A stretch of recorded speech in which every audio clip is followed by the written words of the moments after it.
So, welcome to the emPowering the North Coast panel. I am Eric Riggs. I was here yesterday, so you've heard my intro and bio and all the rest, but I serve as Dean of the College of Natural Resources and Sciences at Cal Poly Humboldt. A very relevant topic and job for the issue in front of us today with power and power systems.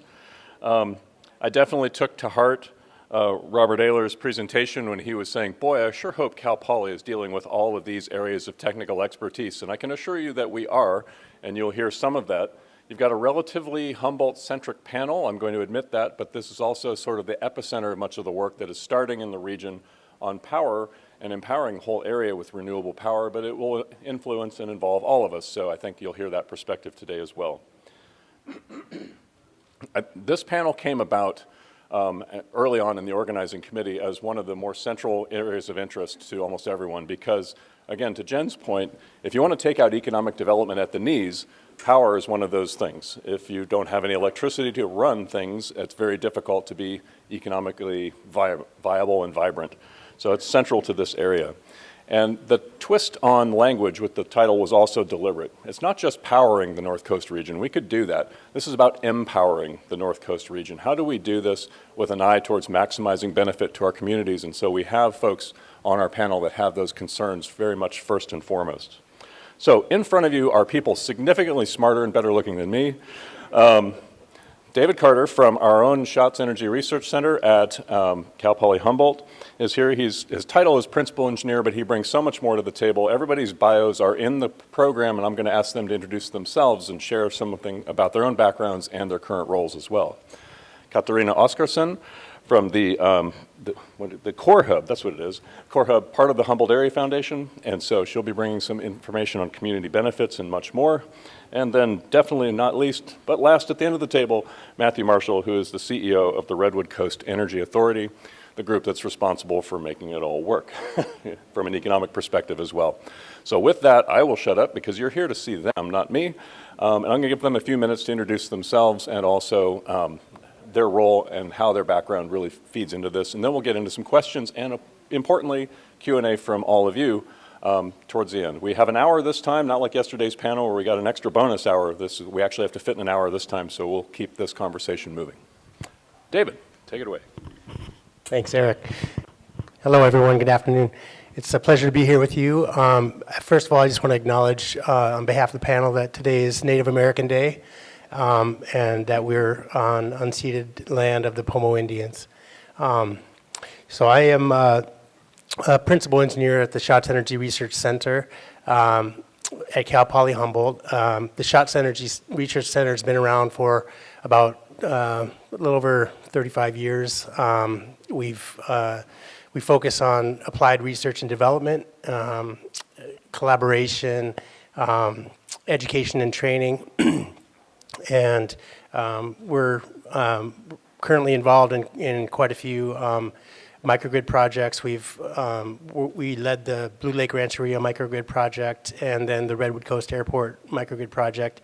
And we're continuing work in that space, trying to transfer some of that technology to some other communities in the region.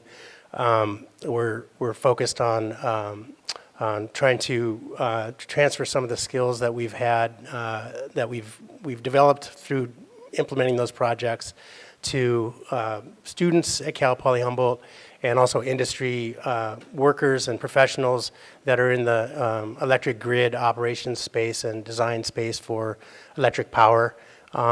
We focus on trying to minimize the carbon footprint from our electric power consumption and our energy consumption in general.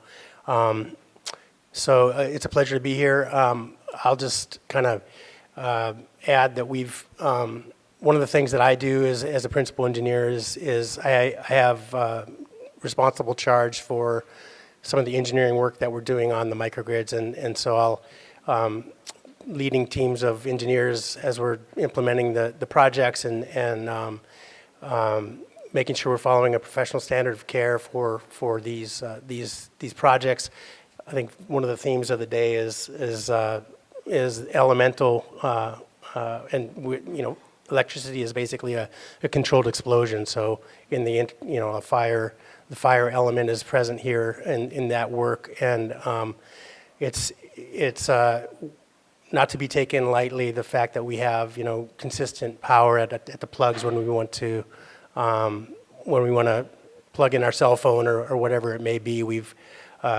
There's a lot that goes into generating that consistency of power, and as Eric said, when it goes out, we all feel the pain in a very big way. So, so we're really trying to leverage the lessons that have been learned to date to try to bring new workers into the space so that we can kind of amplify the work to try to decarbonize the grid and make it more resilient, so that the power's there when we need it, and it's cleaner, so we're not contributing to the climate crisis. And so, I guess with that, I'll just pass it on to Katerina. Thank you, Dave. Hello, my name is Katerina Oscarsson. I'm the executive in residence with the Redwood Region Climate and Community Resilience Hub, or Core Hub, which is an initiative incubated and hosted at the Humboldt Area and Wild Rivers Community Foundation. And this initiative was created in 2021, really conceived by regional leaders in climate adaptation and mitigation. Many of those leaders are actually in a room. For example, Matthew Marshall was one of the co-founders, and leaders from the Schatz Energy Research Center, as well as Mike Wilson from Humboldt County, and some of our tribal partners in Humboldt County. And our primary purpose is really to help bring more resources to the region and accelerate adaptation to climate impacts and mitigation, and do it in a way that really centers racial equity. And as we think about this transition to decarbonized and more resilient future, really doing it in a way that ensures that the benefits of that climate and energy transition accrue to the people who need it most, who are most impacted, have least resources to deal with the crisis. And sort of the first major project we've been working on for last at least 1.5 years per community's request is around the offshore wind industry cluster, and specifically serving as a convener and facilitator for something we call North Coast Offshore Wind Community Benefits Network, which is a coalition of a lot of different organizations, governments, institutions, and residents from the region, working to ensure that if the region hosts the offshore wind, it really happens in a way that's sustainable and benefits to the region that will host this industry, for the nation and for the state to meet its climate goals. And just maybe a little bit on my background, for maybe those who wonder where my accent comes from. So I have a great fortune to live in Humboldt County for last almost 3 years. I moved there from New Orleans, Louisiana, and prior to that, I lived in Norfolk, Virginia. Both places are at the forefront of the climate change impacts, also dealing with the highest rates of sea level rise, which that's something we experience in Humboldt County on West Coast as well. And in those places, in Norfolk, Virginia, I held a similar role as Terry from Lake County talked about yesterday, that climate resilience officer at the regional level. So I had that role at the city level on the East Coast. So that's what I bring sort of to the table from that part of the world. And prior to that, I lived come from Czech Republic, where I work for one of the largest power and utility conglomerate in Central Europe, and one of the things that really motivated me to study energy security and pursue my degrees in that field was the fact that, in February, in winter, when Russia turns off your natural gas, you really start thinking about the need for energy security, energy independence, energy resilience. So my introduction into this was through the geopolitics of energy.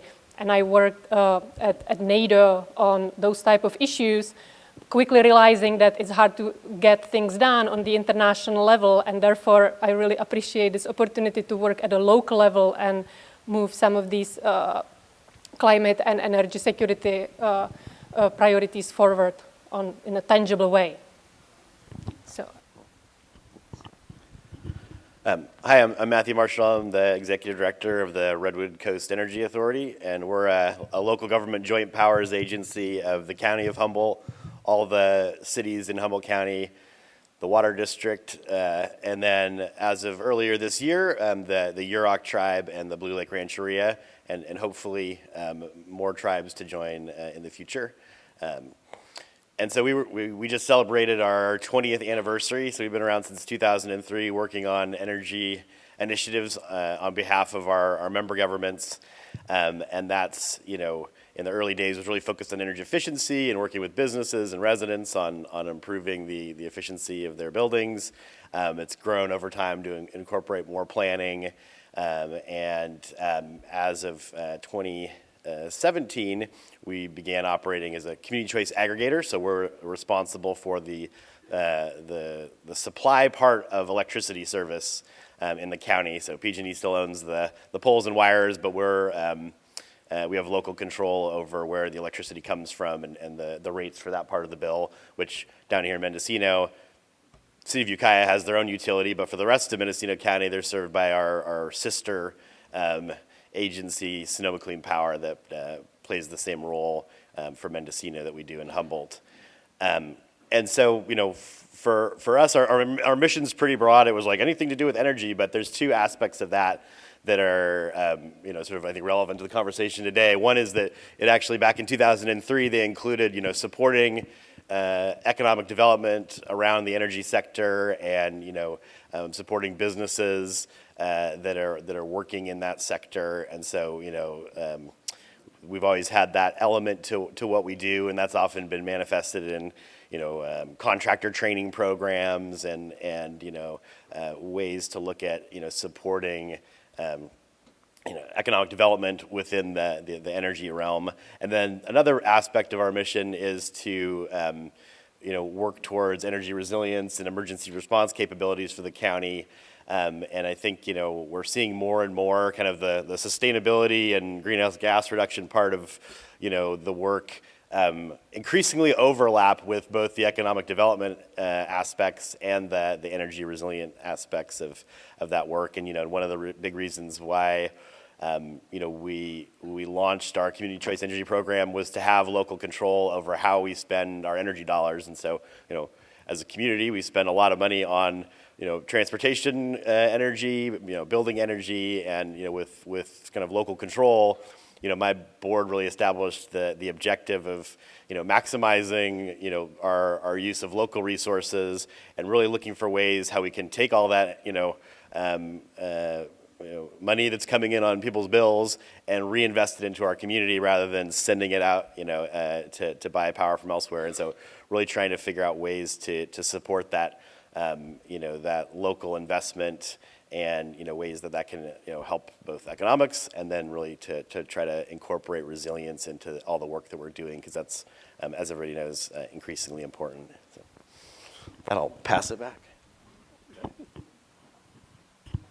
So with all that background, I can hope you see we have some broad perspectives here to bring to the table, and I would love to hear from all of you about what you feel your one or two, what you see as the one or two largest challenges that our regions face as we look to replace or electrify the grid with renewable energy. These could be technical challenges, political challenges, economic challenges. They're probably all interlinked, and so I'd love to catch all of your perspectives on that.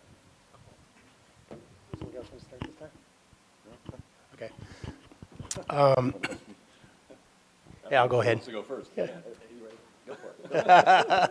Okay. So one thing about this region we live in, it's beautiful. It's also very rugged, and it's prone to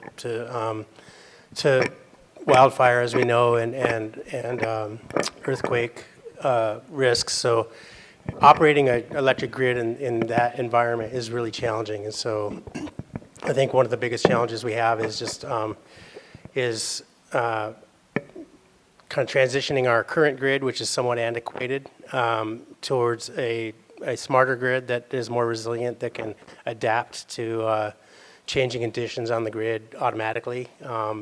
And so going along with that, I think the need for a skilled workforce to be able to operate in that environment and to be able to plan and design and implement that type of a grid that'll allow more renewable energy on the grid and so we can have cleaner electricity when conditions are normal, but then it'll also allow the grid to operate automatically to back itself up, and when we have emergencies, that's also really important. We've demonstrated the ability to have the grid kind of automatically section itself and provide resiliency at the Blue Lake Rancheria and the Redwood Coast Airport microgrid. During the December 20th earthquake last year, we did have immediate power outage at 2:34 in the morning, and we have the microgrids basically just seamlessly islanded to empowered up those communities to maintain continuity of service and keep the lights on well, and also create zones of the grid where the utility didn't have to worry about, so that they could focus on trying to get power up in other locations. So that type of a setup is doable, and it's very complicated. And so I think in order to actually go to scale with something like that, we need to be able to develop programs to train people and get people into the workforce to be able to kind of handle that complexity. But I think it's a good direction to head in, because it'll help out communities like Rio Dell if in the future, if we're able to do something along those lines there. But it's extremely challenging, I think, with our geography, the nature of the old grid that we have, and also just the kind of workforce challenges around the highly skilled labor that goes into doing that. We'll go with this. We got two mics now. I think, just kind of building on what Dave was saying, and just as we're talking about decarbonizing and electrifying, it really is critical that we end up with we have to improve resilience, not compromise resilience, because nobody's going to want to have an all-electric home if it means you can't cook food when the power goes out, or if there's a disaster that you're not able to get where you need to go. And so I think we have to really look at how the solutions we put in place can really achieve that and not compromise but enhance resilience. And so the airport microgrid, which we're the owner operator of that, so it's like our customers are getting renewable power, and then it's providing benefits to the grid as far as the battery system can help manage the overall power needs of our customers, but then it has that additional capability when there's an outage, and that can come right back down to the residential level of okay, if you've got solar on your home, you can also install a battery. And use that to provide economic benefits as far as bill savings, but then you've got that sort of backup opportunity. And even with electric vehicles, I like to tell the story of I don't have a backup generator at my house, and so when the power goes out, and it goes out frequently, the first thing the most critical thing is how are we going to make coffee in the morning? And, my wife is like, all right, you're either going out and like, chopping wood and building a fire to make coffee. But now it's like, oh, I've got an electric car. Well, I can go and run an extension cord and plug in the coffee maker, and I put a little cord in. So it's not fancy. It's not a high-tech solution. But, we're seeing a lot more of, with like electric vehicles where like the new Ford F-150, you can power your home and it's configured to be able to do that, so it doesn't have to be an extension cord in the kitchen window. But you can actually use the vehicles and their capabilities to provide backup power. And again, if you've got solar resources and distributed generation resources in the community, you can really start to have all those things interact in a way that provides benefits. And then from the economic development standpoint, it's like this is new solutions, new technology, new kinds of jobs, or changes to the way that older jobs have been done before. And so there's a lot of opportunity to be at the front edge of that transition and that process. To add to that, so I think we talk about solar and microgrid. They didn't really touch too much on the offshore wind. And so to electrify, we want to do it with a clean source of energy, right? And you need a lot of clean source of energy to electrify, if you want to decarbonize. And so that's, it's a challenge and opportunity, right? The North Coast has the world-class wind, which is, of course, our opportunity. But at the same time, most of that power that if the region hosts the offshore wind industry will benefit rest of the state. And so what is this challenge and as well as the opportunity is just really making sure that as this offshore wind industry cluster, right, and by cluster we mean the offshore wind farms in the ocean, the transmission infrastructure, the port that will have to be developed from scratch to service the West Coast offshore wind industry, the supply chain, and sort of the surrounding infrastructure that's needed to even enable industry like that in a rural and tribal community. So we want to make sure that all of that really is done in responsible, most responsible way, again, that delivers the community benefits to the people who will be hosting that industry, right? The rural and tribal communities. Because the North Coast area, with also Southern Oregon, will be really hosting, over, I think, 25% of California's clean energy demand, right? So if you look at it globally, we will be hosting 25% of clean energy consumption of the fourth largest economy of the world, right? So it makes complete common sense to us who work on these community benefits that our area should benefit from the clean power and electrification first and foremost, right? And it's not given that because you host the industry, you will reap that benefit, right? There is a long way to go from we have offshore wind, offshore wind farms in the ocean to actually having homes electrify with that power, people being able to afford and have electric vehicles and so on, and really benefit from this industry.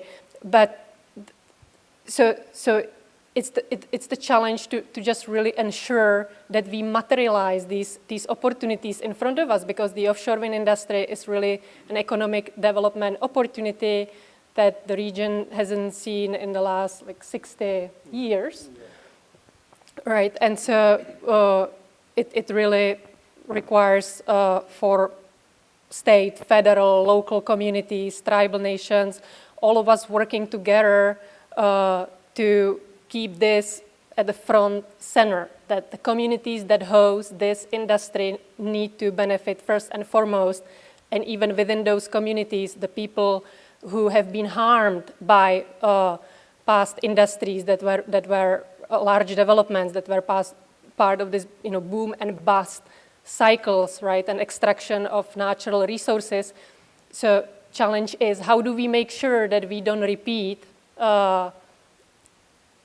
what we experienced in the past in the region, even though we're talking about clean energy, right? I mean, sometimes when we talk to our tribal partners, they talk about the tale of two technologies, that at the same time as we are working on the offshore wind, that the largest dam removal project in the world history is taking place in the same area, right? And 1.5 generations ago, it was also seen as renewable energy that would benefit the West, and a lot of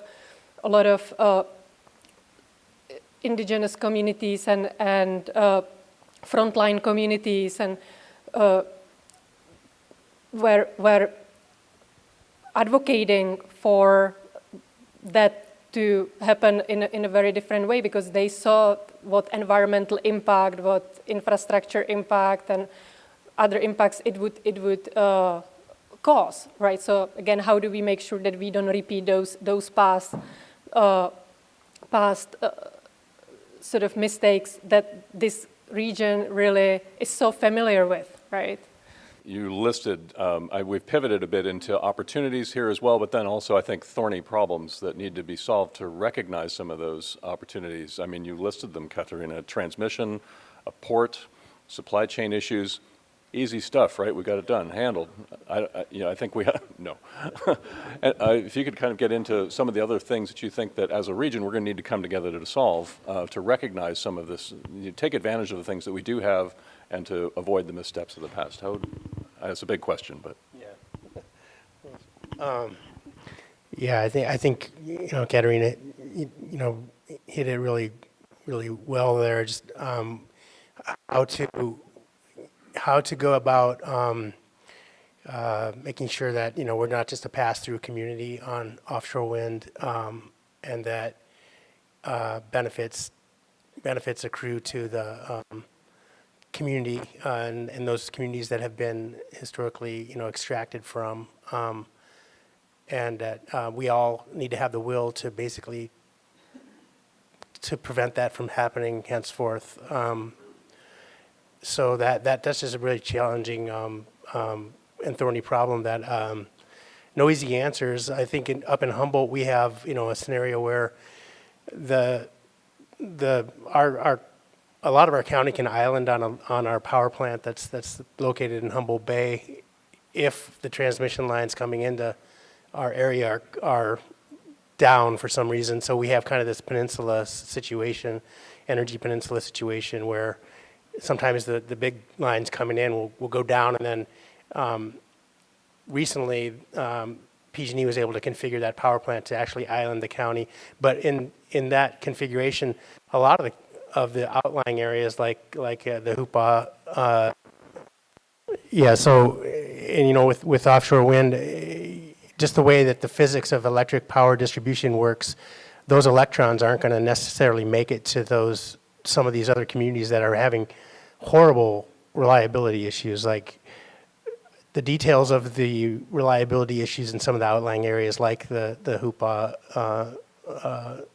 Yurok country, is just it's really just shameful how unreliable the power is out there, and the offshore wind's not going to fix that. So how do we go about just because the electrons coming from those turbines are going to be kind of on a highway to elsewhere, hopefully there'll be some drops to our area, but even there, those communities that are at the outer edges of the grid, and down here I know we have we have the Robinson Rancheria, Middletown Rancheria, just to name a few of the tribal communities that have had horrible experiences with fire and power outages, extended periods of time. How do we make sure that we're not just bypassing those communities and we're actually figuring out a way to make benefits from that project available to those communities? Yeah, and another example is Del Norte County, which just experienced the complete loss of power because the county's dependent on importing on lines that are through rugged, fire-prone country, and so really looking at how to address that. I think on the opportunity side, we've kind of touched on a few different sort of scales, and I think that's one of the sort of exciting things is there's like offshore wind is this kind of big, international scale opportunity for our community, but then, the opportunity to kind of do cutting edge research and innovation is an economic opportunity. And then even just kind of like the unglamorous stuff of like, hey, if we're talking about, switching out gas appliances for, heat pumps, well, that takes contractors. You can't outsource that kind of work, and so, there's opportunities for, really kind of engaging the local community, and that's often where we've worked as far as on the hey, let's work with contractors so they understand, how to do high energy efficient home, retrofits, and how to install electric vehicle charging stations, and working so we're not having to bring in technicians from outside of the community. I mean, that's something where, there's a lot of people that have backup battery systems now at their homes. And, in some cases, when we've been doing projects, there's had to been a technician brought from Sacramento to work on something because there was nobody locally that had that. Well, that's an opportunity for some contractor to learn how to do that and be there, in a matter of minutes, not in 3 days when you need, something repaired. And so I think there's kind of a whole suite of opportunities from, kind of just small business opportunities to blue collar jobs to, the kind of innovation and research opportunities as well. So just to add to opportunities we haven't discussed, and that sort of goes to what we've been discussing over the past 2 days, this idea of just really having a common vision, right? And that it's a vision that attracts resources. And so now, not only we have this massive opportunity with the offshore wind, at the same time, for the next 5 years, there are all these federal unprecedented resources that are available for decarbonization and electrification and workforce. And so I think a huge opportunity that I see is that through this offshore wind development process, we are really developing that vision for what we want that industry and therefore the county or the region to look like. And so there is this opportunity to really come together around this common interest of offshore wind and really identify or interest, or some see it obviously as a threat, some see it as an opportunity, but it's still this unifying thing that brings people together, right? To really talk about what do we want to see, right? If there is a new infrastructure coming to the region to accommodate this industry, and we are talking about basic infrastructure such as housing and roads and sewage and water system. So it's a huge opportunity to do it right from the outset, right? We will be building this new infrastructure to accommodate that industry that can give us that green power, and so that new infrastructure can be from scratch also decarbonize and climate resilient, because that's the beauty of us communities that experience disasters such as New Orleans. After when things get destroyed, you have this one opportunity to rebuild, right? So we are not rebuilding, we are building from scratch. We are not necessarily retrofitting. So it's just really a huge opportunity to take advantage of this moment of coming together around common issue, such as this big change in the community, and really taking advantage of those public resources to build this infrastructure. That infrastructure is not there to large extent because the community is disinvested because those previous industries did not, right, invest in and extracted resources. So again, just flipping the script, right? Dr. Pastor yesterday talked about in his keynote about we cannot just tinker around the edges anymore. Like we really have to flip the script about how we think about the climate change, and this is the moment to do it. One great example of that's happening right now as we speak is this opportunity in Humboldt County to build this new green zero emission port, right?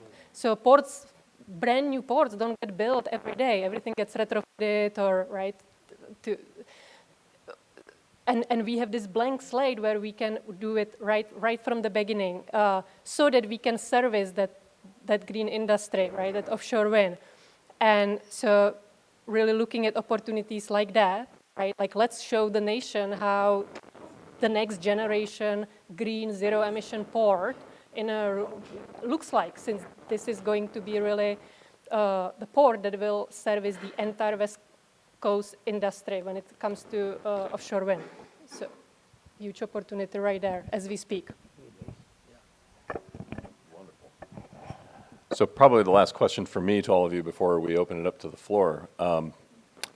What I've heard is that this is really a multi-level problem and multi-level solutions. This is not something that any individual entity or agency can handle on its own, and needs to be well coordinated. There's probably a fair amount of gaps also, so I would be interested to hear what you think in terms of workforce, funding. Where are there opportunities for all of us to come together to address these opportunities moving into the future, opportunities to start afresh, to refurbish old infrastructure, to reach communities that haven't been reached? Who do we need in this conversation? Who do we need to come to this area to recognize the economic goals that we had laid out for us this morning by Dr. Eiler? I can speak from the university perspective, right? We also have community colleges in the mix. We have trades available. So, I mean, we have some capacity to develop human resources. What else? I'm thinking freely here, spitballing.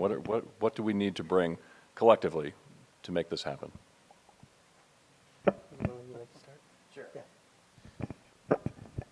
I think, it is sort of an all hands on deck thing because it touches, a lot of different, aspects. And so, depending on what you're talking about, if you're talking about upgrading buildings, it's like, well, then anybody that has a building needs to be part of the team, I think, there's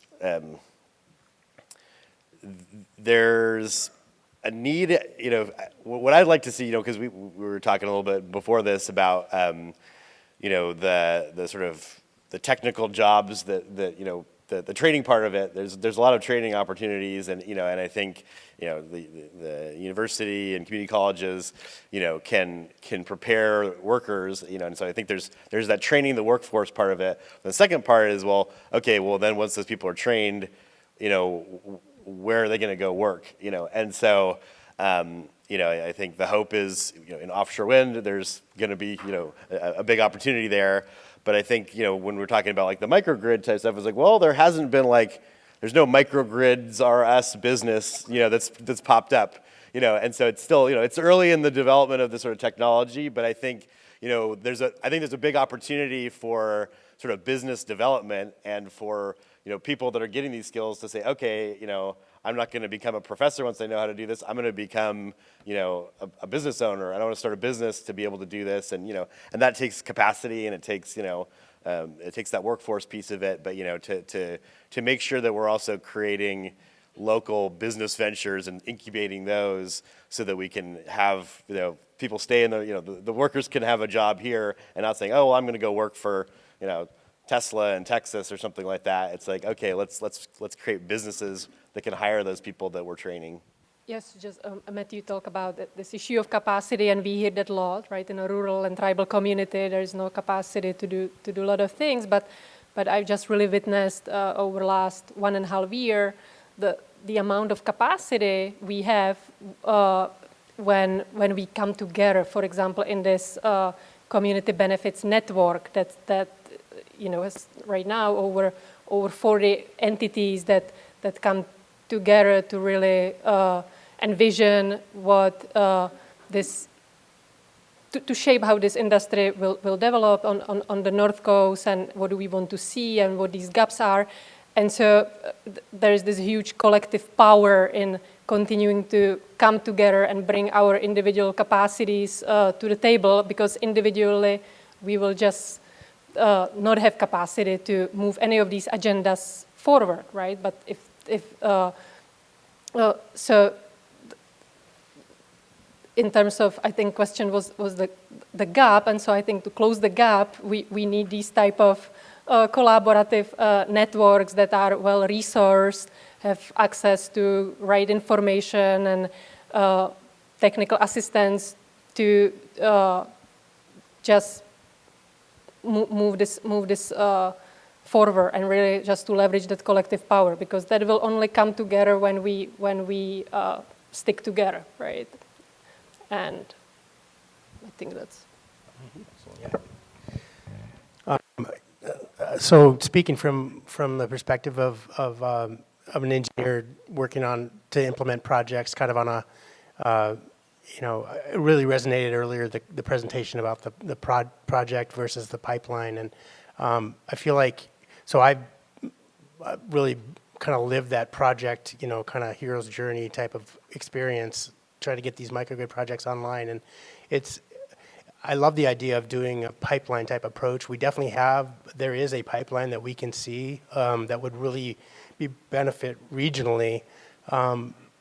In terms of grid resilience and grid decarbonization, we actually were recently submitted with the California Energy Commission recently submitted a very large grant to the Department of Energy for 13 tribal microgrids in California, and several of those were in our region here, and there's a pipeline there. Now that grant may or may not get awarded, but I'd like to think that that there would be a way to maybe work with this community here to sort of develop a fund of some type to support that type of pipeline in the event that there was a need to find alternate funding or financing models. And then, just in terms of the work we're doing at Cal Poly Humboldt, we were in the process of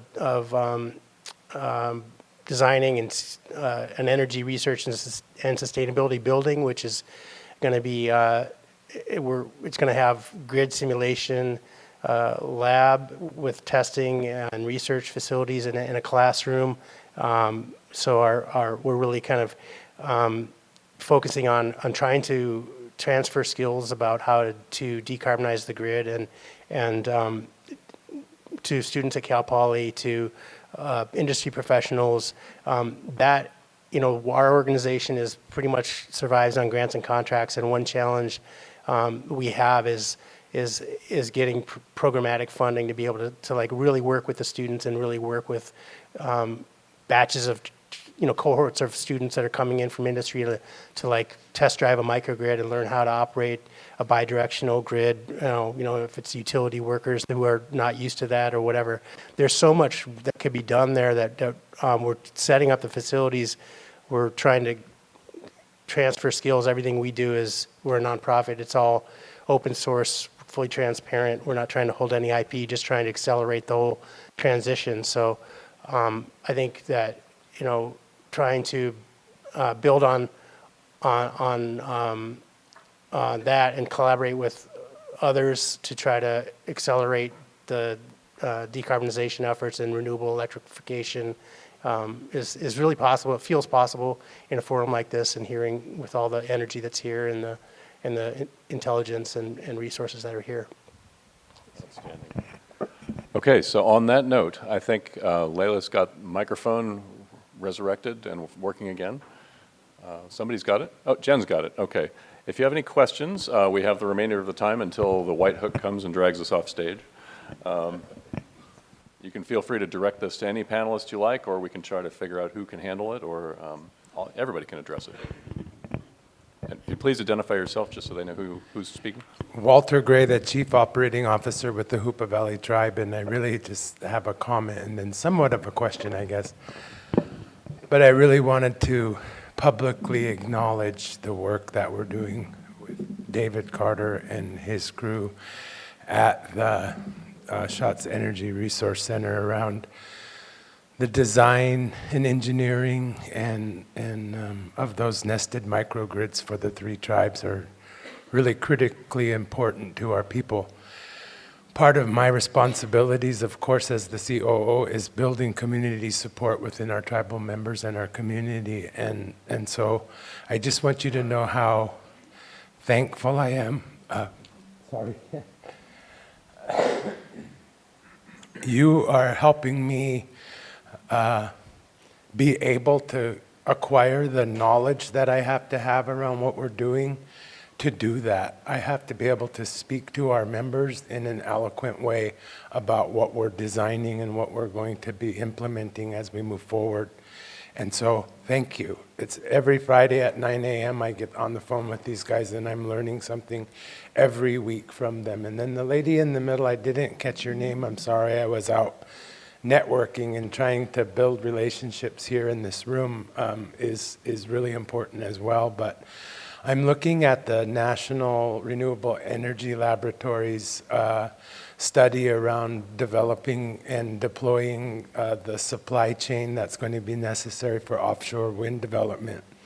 And so at the Hoopa Tribe, we have a 65,000 square foot manufacturing facility that was designed to build modular homes, and it's failed and defunct, and it's been sitting idle for about 15 years. So the reason that we're looking at that report is to see if there's anything that wears out quickly that we could make into our widget that we then start to produce there potentially. And so I'd really like to get your card and either follow up with some of your staff or yourself just to talk through that kind of whole process about where we should be looking as a tribal nation to capitalize on what you're going to be doing there, and not just from a cultural standpoint of protecting our resources that are really created in the areas in the ocean where you're going to be doing this work, but it's also to be able to bring benefit to our tribal members from a entrepreneurial standpoint, and developing new revenue streams for the tribe is key and part of my work. So thanks, Dave. Thank you, Walter. Hi, I'm Dan Berman. I work with First 5 Humboldt. I would really like to hear some detail about the community benefits component of the leasing. I just know what I read in the papers, or thought I read in the papers, part of the federal lease process. So I'm interested in when and how much and who controls that money, who makes the decisions about how that money's spent. So who controls the money? It's the Bureau of Ocean and Management, BOEM, right? So they required that the offshore wind developers set aside a certain amount of funding in these bid credits to community benefits agreements. So it was like 5% of the lease amount for each developers, and there were 2 offshore wind developers for our area. And then there was additional like 20% workforce and supply chain bid credit that doesn't necessarily require a community benefit agreement with the community, that can be achieved anywhere in the nation. You know, in terms of, I think you asked about the timing, and that's what they are actually, RWE is sitting right behind you, and that's what we are discussing with the offshore wind developers too, right? Because our understanding was in the community that these community benefit agreements would happen rather fast after the leases were signed to provide capacity for the community to engage in the process. But our understanding is that the federal government is giving, several year, I don't know, like even up to 6-year timeline for these community benefit agreements to be signed, because it's a long-term project. But we are actively talking as a network, not me personally, as a network to the developers to understand what their timeline is to deploy those resources in the community. So, but maybe Erin, and you can speak to that from RWE.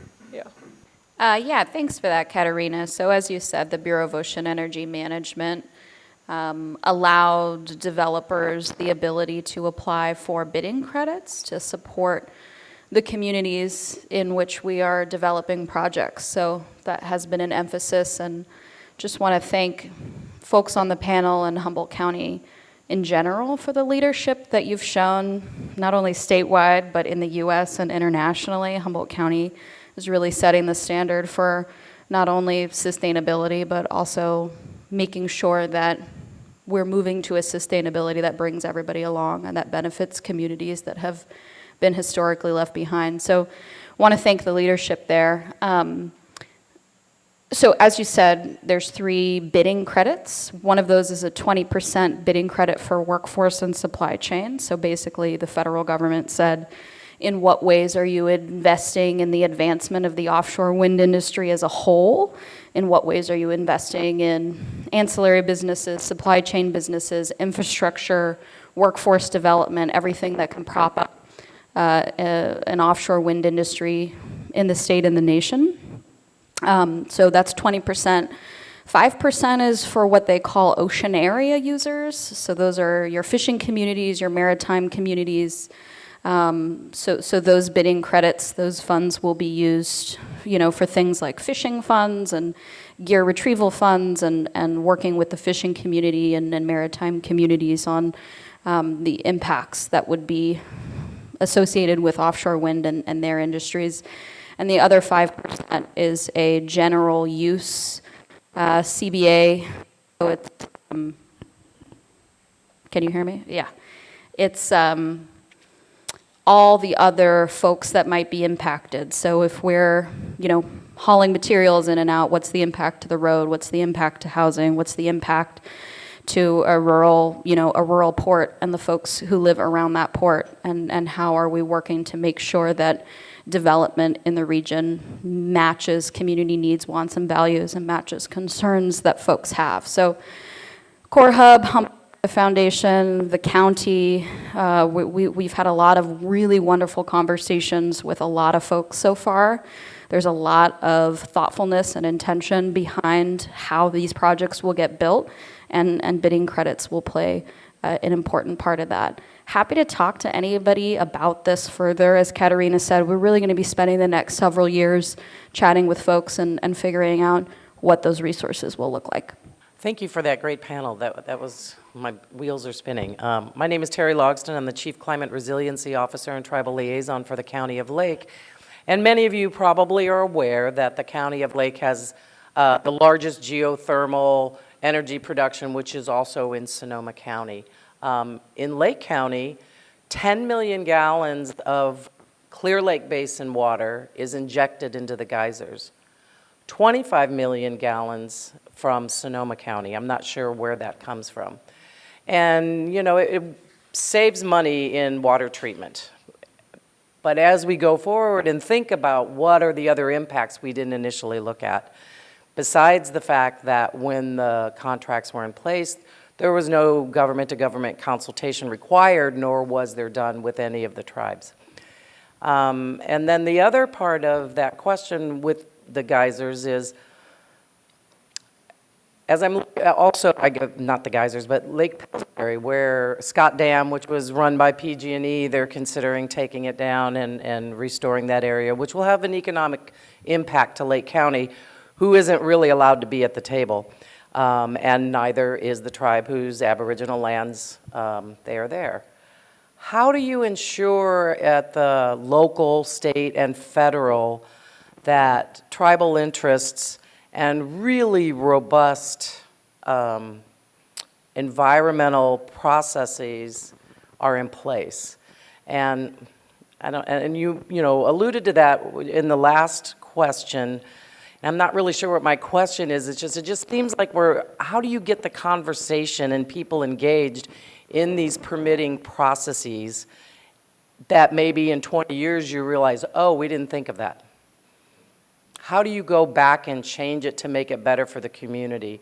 Because, and also with the Geysers Project, the community of Cobb and Anderson Springs, they have earthquakes every single day, many times a day, because of the processes there. And it takes legislation for them to get the geothermal impact fees, which I don't think the County of Lake and those residents are receiving anymore. It's a good question, and I think, it's kind of speaking to, there's the existing geothermal, facilities, and I know that there's, been discussions about, the opportunity to develop, new resources with, I think, less, new technology that doesn't, have maybe some of the same kind of facets to that.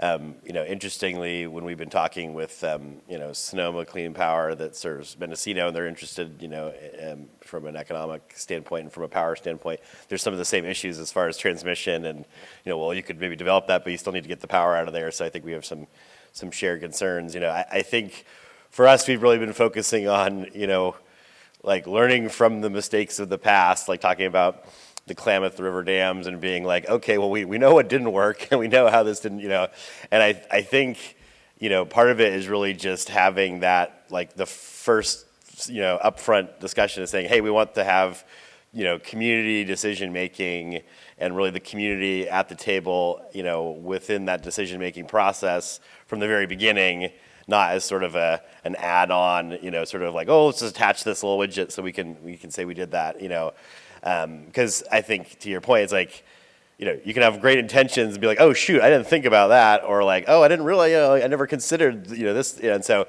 the only way, you can have a better brain is to bring more brains to the table, so that people that aren't just kind of focused on, I'm an energy guy, so I'm like, what's the power part of it? I'm like, oh, I wasn't thinking about the water impacts, or that there's going to be earthquakes. Like, it's like, okay, how do you bring as many people to the table as possible? And that's really kind of, I think, what the Core Hub kind of vision was, to say, hey, we need to not just get the usual suspects as part of the conversation, but really bring a broader swath together and have them, have meaningful control, not just like, oh, thanks for your input and now we're going to go do this anyway, but really saying, let's have that upfront, not on the back end, not like, well, review the environmental impact statement and see if you have objections. I was like, no, you should be like deciding what's in that document up front with the community. And so I think, it's easy to say that, but it's labor intensive and takes a lot of work and time.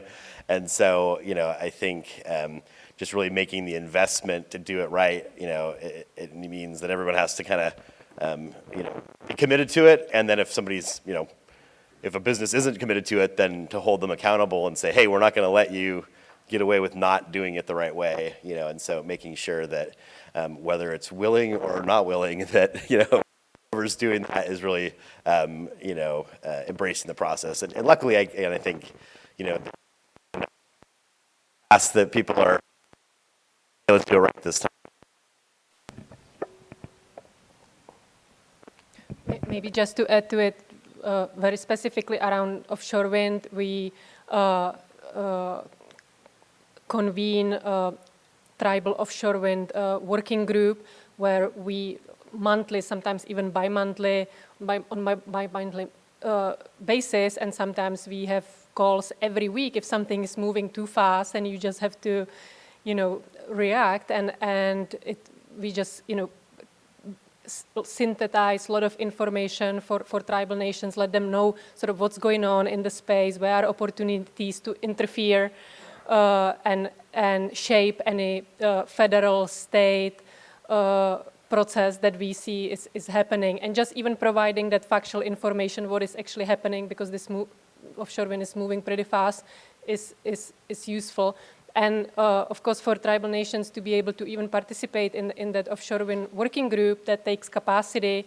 And so we just simply raised money through bigger philanthropies to provide resources to offset some of that staff time for tribal nations to be part of that offshore wind working group. So that's what it takes. Hi, I'm John Bailey, the director of the UC Hopland Research and Extension Center. And I'm curious what the panel thinks about the possibilities of small-scale biogasifiers as a potential solution to both generate power in our isolated rural communities and create economic viability for dealing with the excessive biomass in our forests. So the next hour will be spent on biomass. So it's a topic that comes up. So we have a contract with the Humboldt Mendocino Redwood Company, or their sawmill operation in Scotia for biomass. That's an old traditional biomass plant that's really just using mill waste. It's not what you're talking about, and so there's some programs that are available that actually can help incentivize it.